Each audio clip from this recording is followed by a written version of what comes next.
I'm sorry, but we cannot respectfully have media on the property. There's something the private equity owners of this mobile home park in Central Florida don't want you to see. We have to refrain from filming, photography. No activity may proceed until our communications representative has contacted you. Can we get your contact information? Absolutely. I had been filming conversations with residents of this park who have seen massive rent hikes. So it more than doubled. Yeah, 125%. That's crazy. As I was walking around, this corporate representative tried to shut us down. So I tried to ask them about some of the issues the folks I was talking to had raised. We're trying to get answers from Legacy about why the rates are going up so dramatically. So they are conducting in a lawsuit at this moment, so there's nothing that I can talk about with that. This whole incident got me wondering, what do these companies have to hide? So we kept investigating. Florida has some of the worst tenant protections in the entire country for tenants and renters of all kinds. They don't treasure their older people. They just put them in places and let them die. I want to tell you about 3 mobile home communities where private equity came knocking on the door, because learning from each one might help us figure out how to protect some of the last affordable housing in the country. I'm here at the Highlands, a community with some 550 residents, because I heard about how people here can't afford the basics like food, medicine, and some elderly folks have had to go find a job to try and pay for the massive rent increase. Hi, Dan. How are you? Nice to meet you. Nice to meet you, too. Yeah, so this is where the community gathers? Yes, this is the clubhouse. This is our library. Then we have our card room, men's poker, mahjong, and they have a singles night and they play cards in here. Charlene Cribble moved here in 2021 to enjoy her golden years after a 3-decade-long career in property management. Her husband is a U.S. Air Force veteran. Just a year after Charlene moved in, the park was purchased by Legacy Communities, a real estate investment firm with private equity backing. They own over 70 parks across the U.S., with almost half of them in Florida. And last year, residents got hit with a massive rent increase. When you heard that your rent was going to go up that much, what went through your mind? I have to go back to work. I felt like I needed to at least make up the difference of the rent, about $700 a month. The rent hike forced Charlene to give up her arthritis medication because it cost $270 a month. This is my fist. This is all I can do. So that's why it's hard for me to work, because I can't grab. Like if you gave me a pile of change, I wouldn't be able to hold it. And if you were taking the medication, would it help you? I had a little more strength and I could close my fist. What does it feel like to know there's medication that you could be taking, but you can't afford it because of this real estate company? Sometimes I cry about it. It's sad, it's sick. Charlene explained Legacy's tactics to me in detail. She's the HOA president, so she knows her stuff. There was a one-time assessment charge notice Legacy had sent us. They did not explain what it was for except for those words. We all were baffled about the assessment. There was a committee that was formed to pursue mediation. Legacy took away the 355744 charge, but they also took away our CPI. CPI, meaning their Consumer Price Index rent escalation clause, where rent increases are tied to inflation. I think the committee was manipulated. I don't think they understood what CPI meant. Without knowing the details, I think they were pressured. Legacy agreed to cancel the $3,500 fee, but only if the committee agreed to go to market rent. Residents are now in the middle of a lawsuit over the validity of the agreement, as hundreds of retirees saw their rent more than double overnight. They know that the judicial system works slowly, and corporations oftentimes exploit that, but they know that by the time the legal system catches up to them, they already got away with it. Community members are up against investors who are determining the value of a park not based on its current lot rents, but instead on how high they think they can push them. Legacy Communities is a major owner and operator of manufactured housing and RV communities, and almost half of the parks they own are in Florida. It is a David and Goliath story, and it is incredibly predatory. I think the ugliest thing that we see is swift retaliation against residents who are trying to organize their communities. It's just not fair. It's not right. People that only have one income coming in and paying that amount of rent, it's not feasible. I think they're just money grabbers, I don't know. I mean, it's a retirement community, 55 and over. Where do they think people get the money from?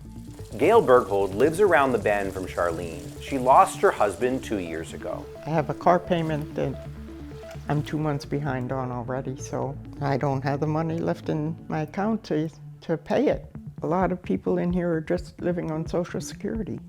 It's just not right what they do. And that's where private equity has people trapped. Legacies basically cut the legs right out from under us in terms of what home values are. We have no ability to sell. We paid $180,000 for our place, put another 40 in it.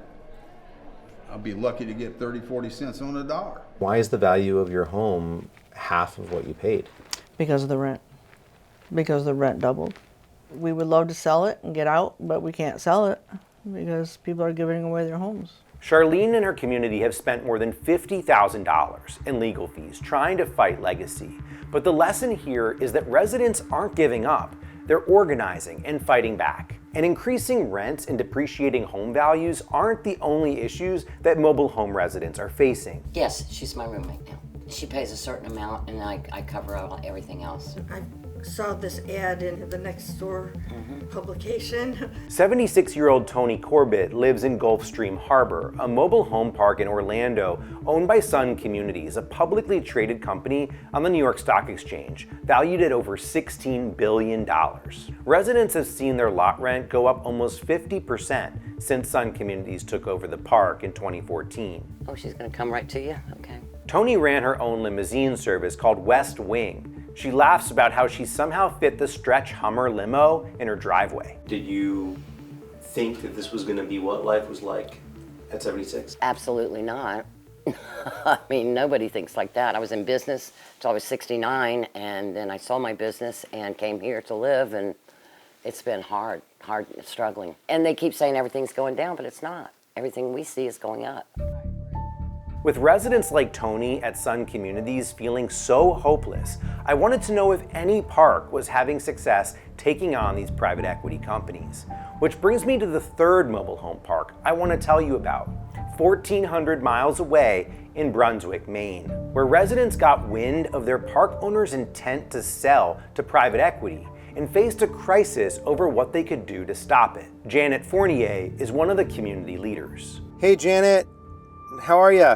What went through your mind when you heard that the park was going to be for sale? What was the worry that residents had? For me, it was like, how do I fix this? Because that's who I am. I knew that if an out-of-state conglomerate came in and bought this property, that there was a high chance of many of those folks having nowhere to go because they wouldn't be able to afford the increase in rent. The root of the problem is when private equity comes knocking on the door of mom and pop park owners who are ready to sell to the highest bidder. And in most cases, residents never even hear their park is for sale until the deal is closed. Luckily for Blueberry Fields, the timing was just right. As residents, we had 90 days after the owner's notice to make an offer and to secure funds to purchase. The state of Maine strengthened its laws in September 2025 to give mobile home residents the right of refusal, giving them a real shot at purchasing their mobile home park instead of private equity. I asked Janet how residents on fixed incomes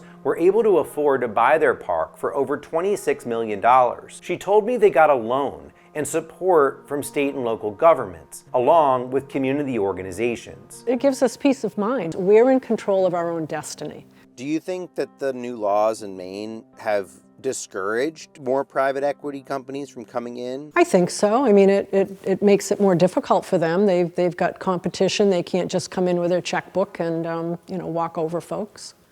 While lawmakers in Maine have stepped up to help protect residents, Florida leads the nation with the highest number of mobile home parks that have been purchased by private equity firms and out-of-state investors. Florida has no cap on lot rents or how often they can be raised. And a Florida law passed in 2023 prohibits local governments from being able to implement any kind of rent control measures. Florida Governor Ron DeSantis is in on it too. His campaign has raised millions with major support from private equity, including the owners of the parks we visited. I asked the residents at Legacy Communities Park directly about the DeSantis ties. Residents were frustrated by the governor's lack of response to their concerns. I've never heard a word from anyone. Nothing in email, writing, nothing. Phone call, nothing. And ironically, DeSantis is putting huge sums of state employee retirement money into private equity firms that have donated to his campaign. There is a real conflict that the public employee pension funds, unfortunately, are not looking at how their investments contribute to that. This has only emboldened private equity firms to go to even greater lengths to turn a profit. I wondered what lawmakers in Florida are doing about the crisis that is affecting so many of their constituents. Hey, how you doing? At the state government level, not much. But some national lawmakers like Congressman Maxwell Frost are paying attention. Congressman. Hey, how you doing, man? Hey, yeah. nice to meet you. Good to meet you. Yeah. Welcome to Orlando. Thank you. Part of the issue here is that residents are kept in the dark. They don't know what's going on. And there's also a bunch of rules and regulations that government has put into place that actually makes it damn near impossible for them to even put up a bid as a community. That's wrong. I met up with him at the Sun Communities Park in his home district in Orlando. He's recently introduced a federal bill that will give mobile home residents around the country a chance to buy their parks like they did in Maine. What our bill does is give states large sums of money through federal grants and says if you are able to increase the number of manufactured communities that are owned by the people who live there, you're able to qualify for these big sums of money that we'll give you. When doubters in Congress might say, this is a stretch.